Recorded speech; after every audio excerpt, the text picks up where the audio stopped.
Welcome back to our Election Day series. So far, we have covered what identification you need and how poll books fit into the election process. Now let's talk about your ballot. When you receive your ballot from the poll worker, you will go to a designated private booth to mark it.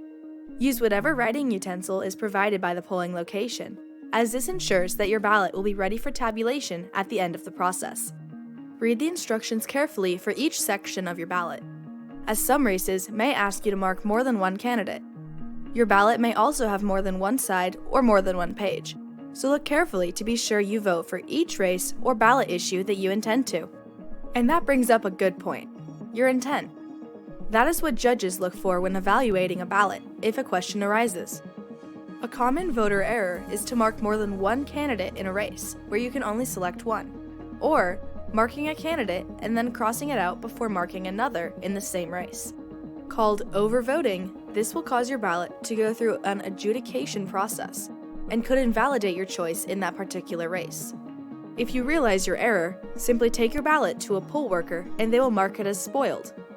This allows them to issue a new ballot while ensuring the ballot marked as spoiled cannot be tabulated. Don't want to vote for a race? This is called undervoting. Leaving a race blank will not affect any other portion of your ballot.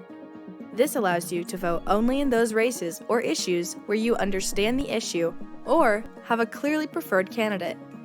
While overvoting is the most common issue that may cause a voter's intent to not be recorded, remember to look over your ballot to be sure your intent in all races is clear. A damaged or smudged ballot may also be a reason to spoil a ballot and remark your votes. If you have a concern, tell a poll worker and they can help make sure your voting choices can and will be counted.